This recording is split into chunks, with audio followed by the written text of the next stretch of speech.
DSC, గురుకుల, TET అన్ని తెలుగు పోటీ పరీక్షలకు ఉపయోగపడేటువంటి టాపిక్ మనకు అలంకారాలు.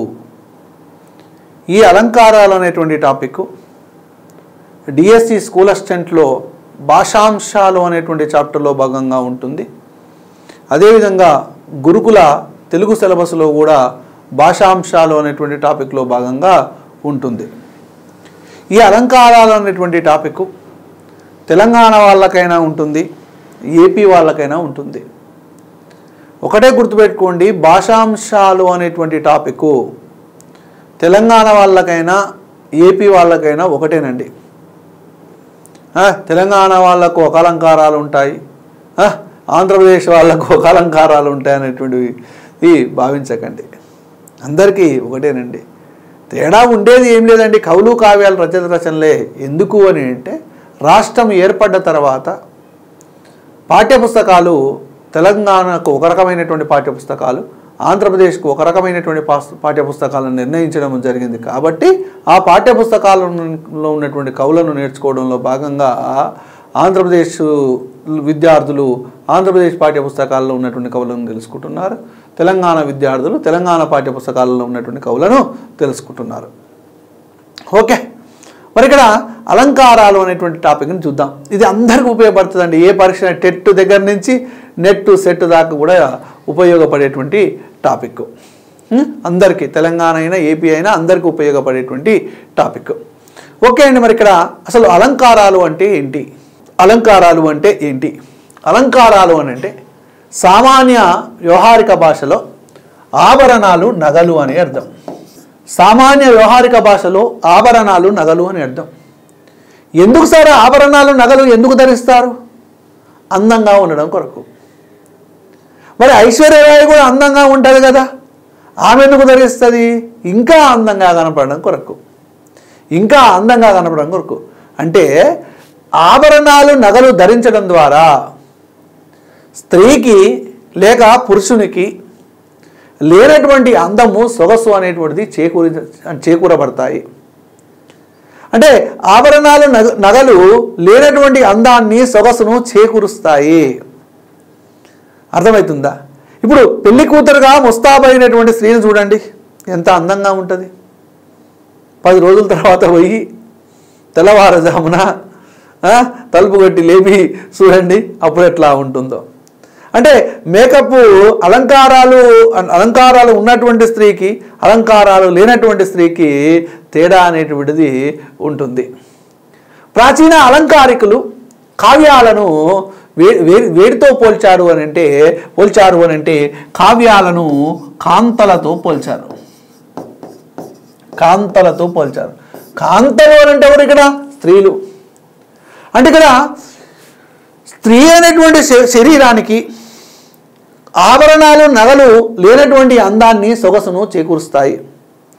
మరి కావ్యాలకు కూడా అలంకారాలు అనేటువంటివి లేనటువంటి అర్థాన్ని, భావుకతను, సొగసును చేకూరుస్తాయి. అలంకారాలు ఉన్నటువంటి స్త్రీ అందంగా కనపడుతుంది, అలంకారాలు లేనటువంటి స్త్రీ అందవిహీనంగా కనపడుతుంది. అలంకారాలు ఉన్నటువంటి కావ్యము చెవులకు వినసొంపుగా ఉంటుంది, అలంకారాలు లేనటువంటి కావ్యము చెవులకు కర్ణ కఠోరంగా ఉంటుంది. ఇప్పుడు ఒక పద్యం పాడతాను, మరి అందులో అలంకారాలు ఉన్నాయా లేవా ఒకసారి చూడండి. సర్వభూమి పూజ గిర్వాణ భాషామ తల్లిగారావంపు తల్లి నాకు, అత్యంత సుకుమారి ఆంధ్ర భాషాయోషాల్లారు ముద్దుల చెల్లి నాకు, నవోన్మేష సుందర సాహిత్య లక్ష్మి అర్ధాంగ లక్ష్మి నాకు, పాణిని దేశిక ప్రభులు నాకు, వాణి వాహించు మాణిక్య వీణలోన అర్ధమెరిగిన ఆంధ్ర విద్యార్థినీను అని అన్నాను. ఇది చెవులకు వినసొంపుగా ఉన్నదా? ఉంటుంది. ఎందుకనంటే సర్వభూమి పూజ గిర్వాణ భాషామ తల్లిగా ఆరావంపు తల్లి నాకు అన్నప్పుడు ఇక్కడ కూ నాకు అన్నప్పుడు చెవులలో ఎక్కడనో తగులుతుంది చూడండి. అత్యంత సుకుమారి ఆంధ్ర భాష యోష అల్లారు ముద్దుల చెల్లి నాకు. మళ్ళీ చూడండి అత్యంత సుకుమారి అని అన్నాం. ఇక్కడ నీకు నాకు నాకు నాకు నాకు నాకు అని వస్తుంది చివరిలో. అంటే నాకు అని అన్నప్పుడల్లా ఎక్కడో తగులుతున్నది. అంటే ఒక లేనటువంటి అందాన్ని సొగసును తీసుకొస్తుంది. మందార మకరంద మాధుర్యమునదేలు మధుపమ్మునే మదనములకు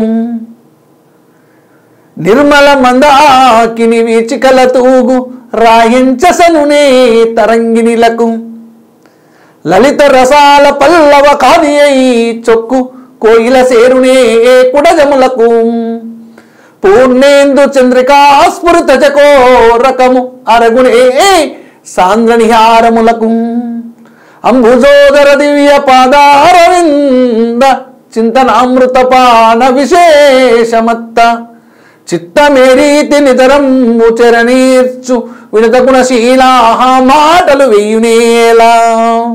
చూడు ఎంత వినసొంపుగా ఉంది సీసా పద్యం ఇప్పుడు నేను పాడినటువంటి పద్యం. అంటే అలంకారాలు ఉన్నటువంటి కావ్యము చెవులకు వినసొంపుగా ఉంటుంది. అది ఆభరణాలు నగలు ధరించినటువంటి స్త్రీ కళ్ళకు ఎంత అందంగా కొడుతుందో అలంకారాలు ఉన్నటువంటి కావ్యము కూడా మనకు చెవులకు వినసొంపుగా ఉంటుంది. మందారం మకరంద మాధుర్యమునదేలు మధుపమ్మునే మదనములకు. చూడు మదనములకు అనగానే ఏదో వినసొంపైనటువంటి ఒక వాయిస్ వినబడుతుంది మనకు. ఓకే, మరి ఇక్కడ ఈ అలంకారాలు అనేటువంటివి తప్పనిసరిగా కావ్యాలకు ఉండాలి. మరి ఈ అలంకారాలు అని అంటే నిర్వచనాలు ఏమైనా ఉన్నాయా? ఏం లేదు. సౌందర్యమే అలంకారం, అందంగా ఉండడమే అలంకారం, అలంకరించబడినవే అలంకారాలు.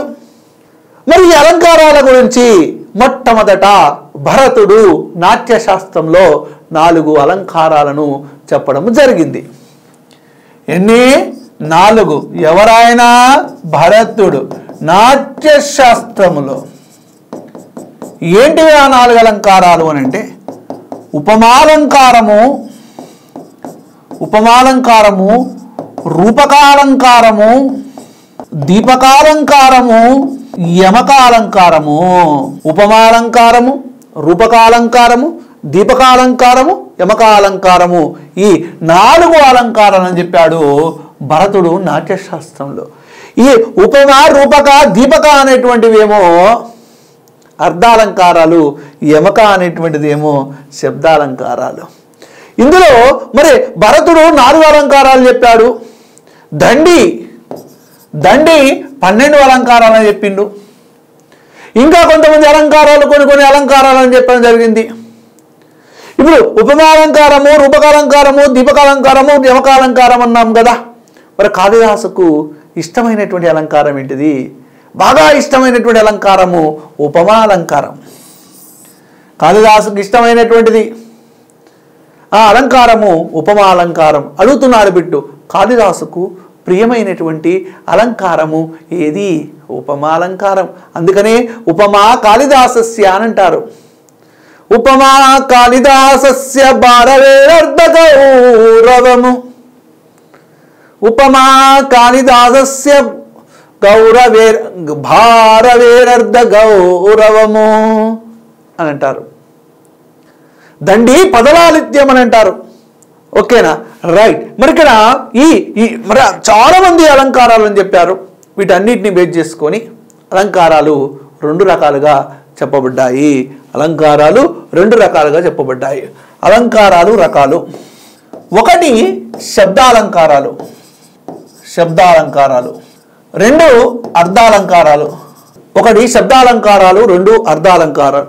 ఏం సార్ శబ్దాలంకారం అంటే ఏంది, అర్ధాలంకారం అంటే ఏంది? శబ్దాన్ని ఆశ్రయించేవి శబ్దాలంకారాలు, అర్థాన్ని ఆశ్రయించేవి అర్ధాలంకారాలు. మరి శబ్దాలంకారాలు ఎట్లుంటాయి, అర్ధాలంకారాలు ఎట్లుంటాయి? ఇవి శబ్దాల యొక్క శైలి యొక్క సౌందర్యానికి ప్రాధాన్యత ఇస్తాయి.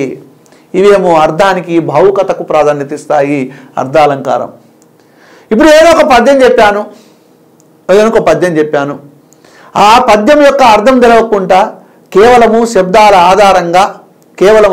ఆధారంగా అందులో ఉన్నటువంటి అలంకారాన్ని గుర్తిస్తే వాటిని శబ్దాలంకారాలు అంటాం. కంపల్సరీ ఒక పద్యం చెప్పినప్పుడు అందులో అర్థం తెలవాలి. అర్థం తెలిస్తే అర్థాన్ని బట్టి అందులో ఉన్నటువంటి అలంకారాన్ని గుర్తిస్తే వాటిని అర్థాలంకారం అంటాం. మనం చిన్నప్పుడు 10th క్లాస్ ఓ పద్యం నేర్చుకుంటాం. ఇది ప్రళయాగ్నివోలె దశలెల్లను గప్పక విస్ఫులింగముల్ వదలక వాయుసారది జవంబున దానిట వచ్చే ఏమి సేయుదు సుతులారయి బిలము సొచ్చితిమేని హందెలుక సంపు అనే పద్యం తెలుసుకుంటాం. మాతృవేదన అనేటువంటి పాఠ్యభాగంలో ఉండేది 10వ తరగతిలో మొదటి పాఠంలో. ఇది ప్రళయాగ్నివోలె దశలెల్లను గప్పక విస్ఫులింగముల్ వదలక వాయుసారది అనేటువంటిది ఉండేది పద్యం. అందులో ఉన్నటువంటి అలంకారం ఏంటిది? అందులో ఉన్నటువంటి అలంకారం ఉపమా అలంకారము, అర్ధాలంకారం. దాని యొక్క అర్థం తెలుస్తేనే మనము చెప్పగలుగుతాం. అట్లా కాకుండా కొన్ని శబ్దాలంకారాలు ఉంటాయి. శబ్దాలను బట్టి అర్థం అవసరం లేదు. ఇది చూడగానే దీనిలో ఉన్నటువంటి అలంకారం శబ్దాలంకారం అని చెప్పొచ్చు. ఓకే, మరి శబ్దాన్ని మాత్రమే ఆశ్రయించేవి శబ్దాలంకారాలు, అదేవిధంగా అర్థాన్ని మాత్రమే ఆశ్రయించేవి ఏంటివనంటే అర్థాలంకారాలు. మళ్ళీ ఈ శబ్దాలంకారాలు అనేటువంటివి మళ్ళీ 3 రకాలు. శబ్దాలంకారాలు 3 రకాలు. ఒకటి అనుప్రాసాలంకారము, రెండవది యమకాలంకారము, మూడవది ముక్త పదగ్రస్తాలంకారము. ఒకటి అనుప్రాసాలంకారము, 2 యమకాలంకారము, 3 ముక్త పదగ్రస్తాలంకారం. ఏంటివి ఇవి? శబ్దాలంకారాలు. బాణం గుర్తు మనం చూడాలి. అనుప్రాస అంటే రసానుగుణ్యమైనదే అనుప్రాస. రసం అంటే ఏంది? మామిడి పళ్ళ రసము, నిమ్మకాయ రసము, యాపిల్ రసము, అవి రసాలంటే కాదండి, నవరసాలు. హాస్యరసము, శృంగార రసము, భయానక రసము, రౌద్ర రసము, ఇట్లాంటి నవరసాలు. అంటే నవరసాలలో ఏదో ఒక రసాన్ని తీసుకొని దానికి అనుగుణంగా వర్ణ విన్యాసము చేయగలిగితే అటువంటి అలంకారాన్ని అనుప్రాసాలంకారం అని అంటాం. ఈ అనుప్రాసాలంకారం మళ్ళీ 4 రకాలు. శబ్దాలంకారాలు 3 రకాలు. ఒకటి అనుప్రాసాలంకారము, యమకాలంకారము, ముక్త పదగ్రస్తాలంకారము. మళ్ళీ అనుప్రాసాలంకారం ఎన్ని రకాలనంటే 4 రకాలు. ఏంటివి అనంటే ఒకటి వృత్యానుప్రాసాలంకారము, వృత్యానుప్రాస అలంకారము. 2 చేకానుప్రాసాలంకారము. 3 లాటానుప్రాసాలంకారము. 4 అంత్యానుప్రాసాలంకారము. వృత్యానుప్రాస, చేకానుప్రాస, లాటానుప్రాస, అంత్యానుప్రాస. అన్నిట్లలో అనుప్రాస ఉంది చూడండి. మరి ఈ అనుప్రాసాలంకారం 4 రకాలు. శబ్దాలంకారాలు 3 రకాలు. అనుప్రాసాలంకారము, యమకాలంకారం, ముక్త పదగ్రస్తాలంకారం. అనుప్రాస అంటే రసానుగుణ్యమైనది అనుప్రాస. నవరసాలలో ఏదో ఒక రసాన్ని తీసుకొని దానికి అనుగుణంగా వర్ణ విన్యాసం చేసేటువంటి అలంకారమే అనుప్రాసాలంకారం. ఈ అనుప్రాసాలంకారం మళ్ళీ 4 రకాలు. వృత్యానుప్రాసము, చేకానుప్రాసము, లాటానుప్రాసము, అంత్యానుప్రాసము. ఓకే, మరి అందులో మళ్ళీ ఒక్కొక్క దాని గురించి తెలుసుకుందాం. వృత్యానుప్రాసాలంకారం గురించి తెలుసుకుందాం. వృత్యానుప్రాస చాలా జాగ్రత్తగా గమనించాలండి.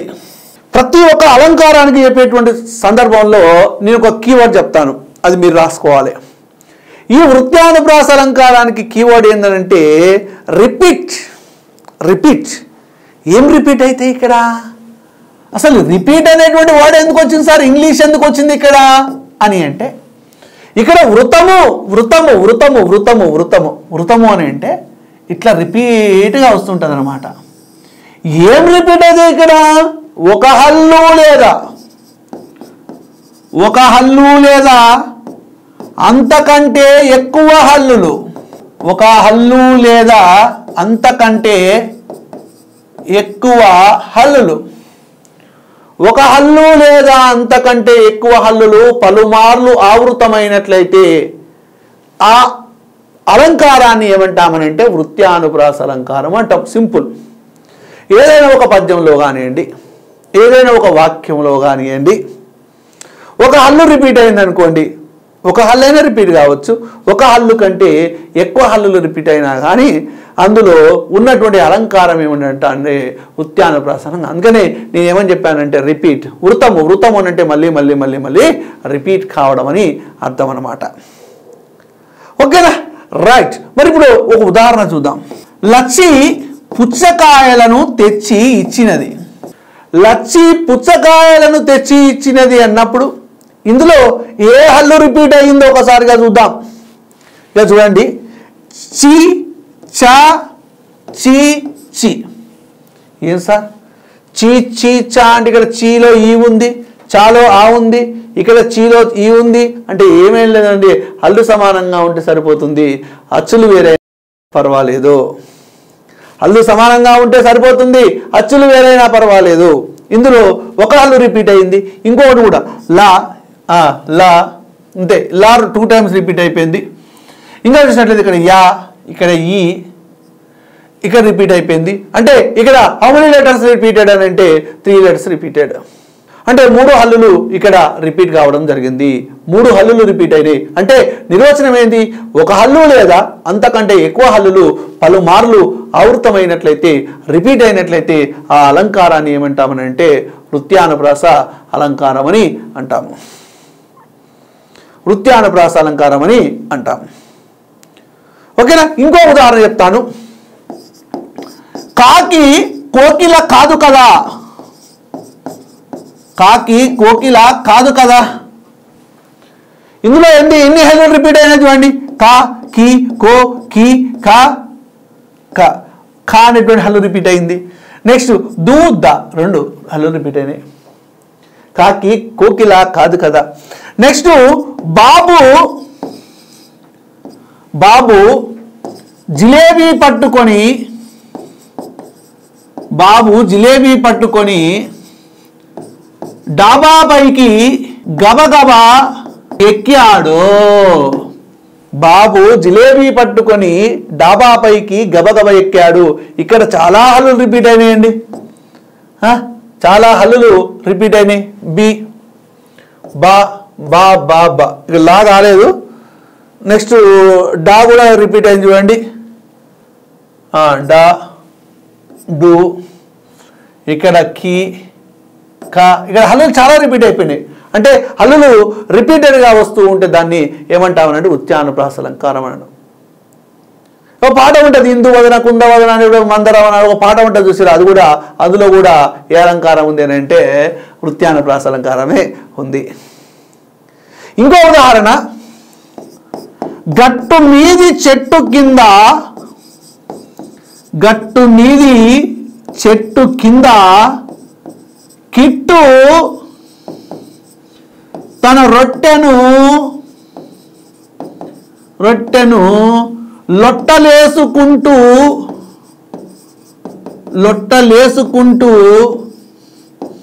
తింటున్నాడు. ఇందులో కూడా అనేక సార్లు హల్లులు రిపీట్ అయినాయి కాబట్టి ఇది వృత్యానుప్రాస అలంకారం. ఏం లేదు, ఒక్క హల్లు రిపీట్ అయినా వృత్యానుప్రాస అలంకారమే, ఒకటి కంటే ఎక్కువ హల్లులు రిపీట్ అయినా కానీ వృత్యానుప్రాస అలంకారమే. అందుకనే ఒక హల్లు లేదా అంతకంటే ఎక్కువ హల్లులు పలుమార్లు ఆవృతం కావడాన్ని ఏ అలంకారం అని అంటామనంటే వృత్యానుప్రాస అలంకారం అంటాం. ఇందులోనే ఉంది చూడండి, వృతము అని అంటే రిపీట్. వృత్తం ఏమవుతుంది, సర్కిల్, రిపీట్గా వస్తూ ఉంటుంది. ఓకేనా, రైట్ అండి. ఇది మరి ఇంకొక ఉదాహరణ చెప్పుకుందాము, జాగ్రత్తగా గమనించాలి.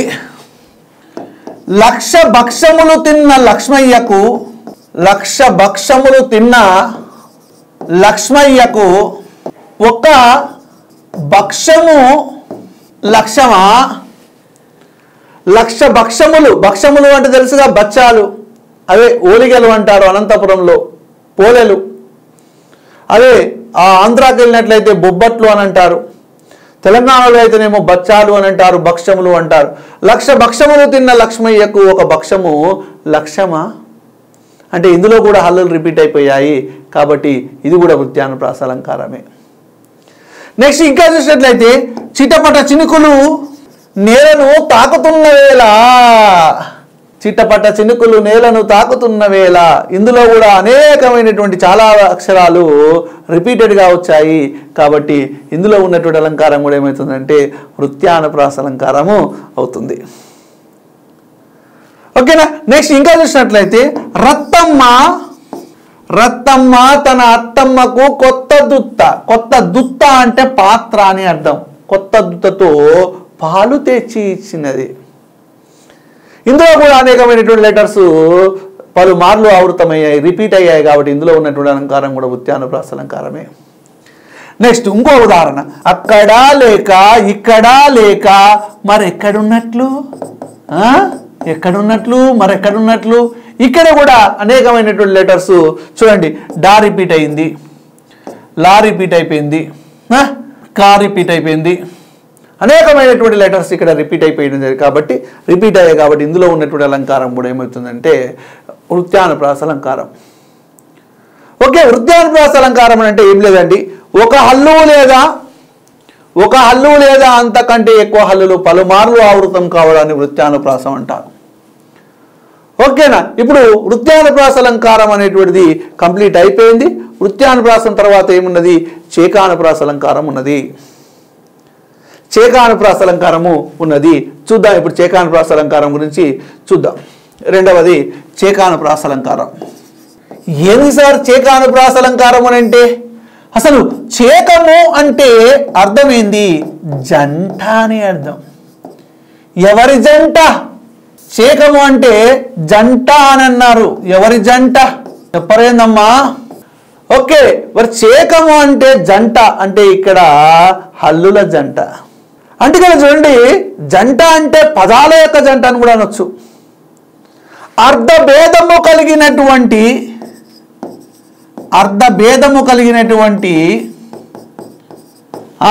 పదాలు వ్యవధానము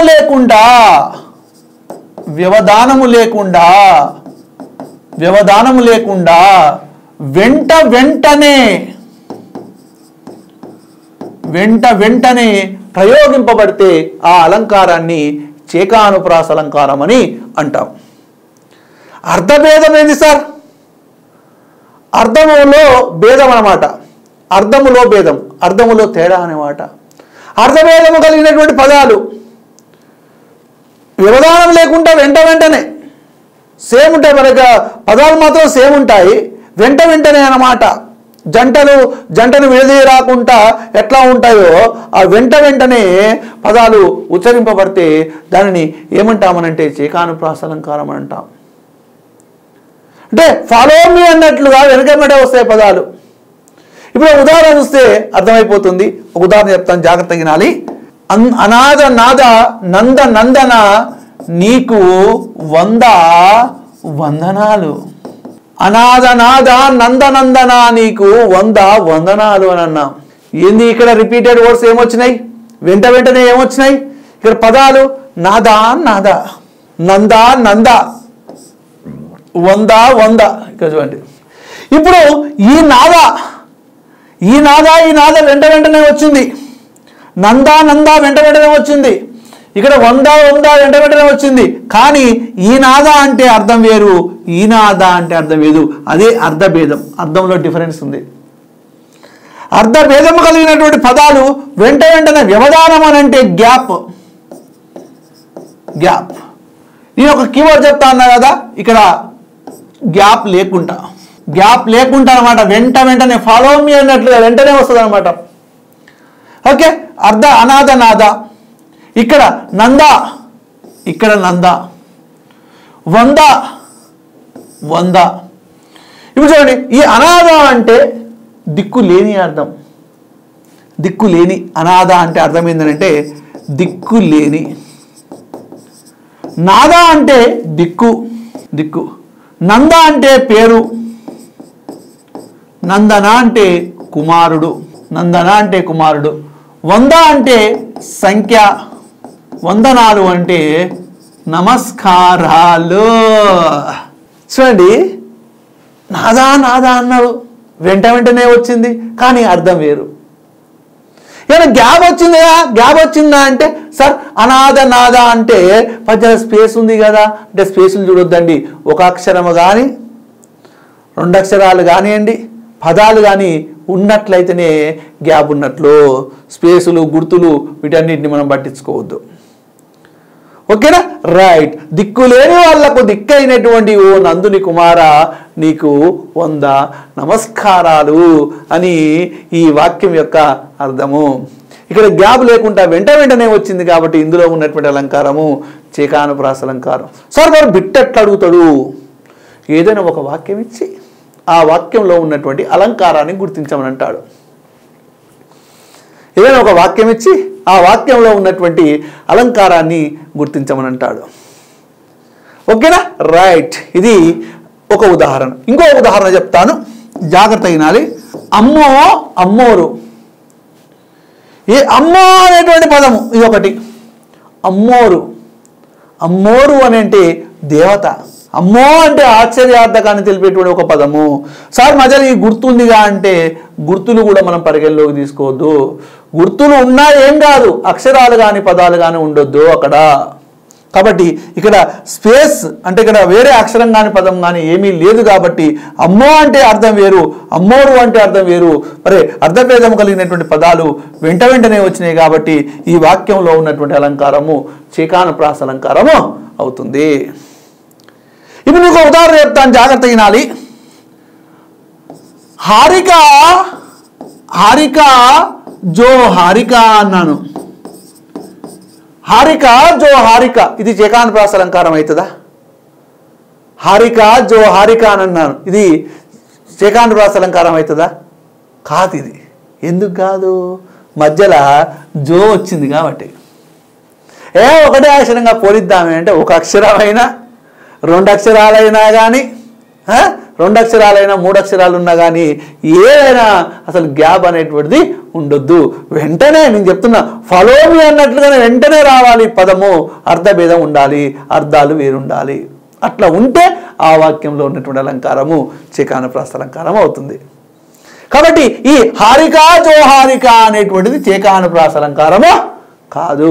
మరి ఏమవుతుంది అనేది తర్వాత చెప్తా. ఓకేనా? ఇంకొక ఉదాహరణ చూద్దాం.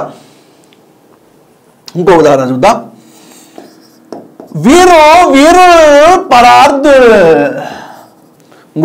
వీళ్ళు వీరులు అంటారు. వీరు అంటే ఇక్కడ ఉన్నటువంటి వాళ్ళు, ఇదొక పదం. వీరులు అంటే వీరులు. ఓకే, వెంటనే వచ్చింది, అర్థాలు వేరు. కాబట్టి ఇందులో ఉన్నటువంటి అలంకారం చేకానుప్రాస అలంకారం. రైట్. ఇంకో ఉదాహరణ, అరటి తొక్క రాదు. మరి ఈ వాక్యంలో చేకానుప్రాస అలంకారం ఉన్నదా? అరటి తొక్క రాదు ఉన్నది. అరటి తొక్క అంటే అరటి తొక్క రాదని జర తొక్క రాదు అట్లా కాదు. బస్సులో పొగ తాగరాదు అంటే తాగొద్దు అని అర్థం కదా, జర తొక్క రాదని కాదు. అరటి తొక్క రాదు అని అంటే తొక్కవద్దు అని అర్థం అన్నమాట. ఓకే, ఈ తొక్క అనేటువంటి అర్థం వేరు, ఈ తొక్క అంటే అర్థం వేరు. వెంటనే వచ్చింది కాబట్టి ఇందులో ఉన్నటువంటి అలంకారం చేకానుప్రాస అలంకారం అవుతుంది. అర్థమవుతున్నట్టేనా అందరికీ? రైట్. నెక్స్ట్, నిప్పులో పెట్టిన కాలు కాలుతుందా? ఇది చేకానుప్రాస అలంకారం అవుతుందా? అర్థభేదం కలిగినటువంటి పదాలు ఎక్కడ ఉన్నాయి? ఇక్కడ నిప్పులో పెట్టిన కాలు. నిప్పులో పెట్టినటువంటి కాలు అంటే లెగ్. కాలుతుందా? పర్ణ అవుతుందా అంటే దీని అర్థం వేరు, దీని అర్థం వేరు. వెంటనే వచ్చింది కాబట్టి చేకానుప్రాస అలంకారం. జంటలు ఉంటే చాలు. మరి జంట ఉండాలి, గ్యాప్ ఉండాలి. నా జంట మధ్యలో ఎప్పుడైనా గ్యాప్ ఉంటుందా?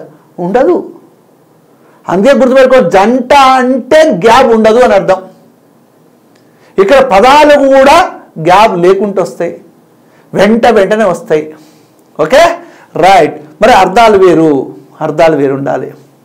నెక్స్ట్, తమ్మునికి చెప్పు దిగకుండా నడవమని. తమ్మునికి చెప్పు దిగకుండా,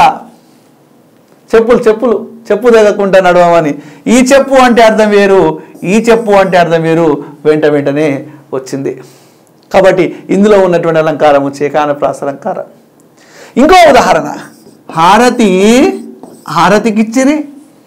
హారతి హారతికి ఇచ్చిరి అని అన్నప్పుడు ఇక్కడ చూడండి, హారతి హారతి అని తెలుసుగా, హారతి హారతికి ఇచ్చిరి, హారతి అనే అమ్మాయికి ఇచ్చిర్రు. దీని అర్థం వేరు, దీని అర్థం వేరు, వెంటనే వచ్చింది, గ్యాప్ లేకుండా వచ్చింది. ఓకేనా? రైట్. ఇంకో ఉదాహరణ, ఇంతియా ఇంతియాజ్. ఇంతియా అంటే స్త్రీనా, ఇంతియాజ్ అని అంటే ఒక ముస్లిం అమ్మాయి పేరు. ఈ ఇంతియా అంటే వేరు, ఈ ఇంతియా అంటే వేరు. ఈ ఇంతియా అంటే అర్థం వేరు, ఈ ఇంతియా అంటే అర్థం వేరు. కానీ వెంటనే వచ్చినాయి. ఈ గుర్తులు మనము పరిగణలోకి తీసుకోవద్దు. ఒక అబ్బాయి అంట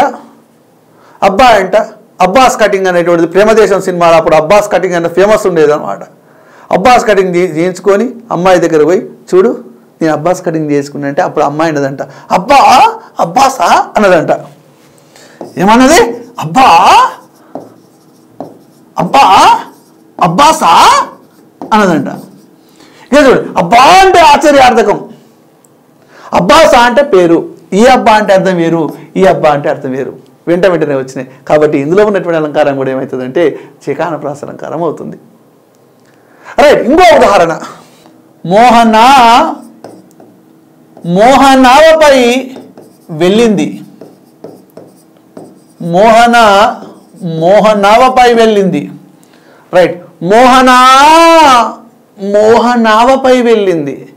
మోహన అనేటువంటి అమ్మాయి, మోహము అంటే ప్రేమ, లవ్, నావ అంటే పడవ. మోహము అనేటువంటి ప్రేమ అనేటువంటి పడవ మీద జంపు జలాని వెళ్ళిపోయిందంట. అంటే ఇక్కడ మోహన అంటే పేరు, ఇక్కడ మోహన అంటే ప్రేమ అనేటువంటి నావ. దాని అర్థం వేరు, దీని అర్థం వేరు.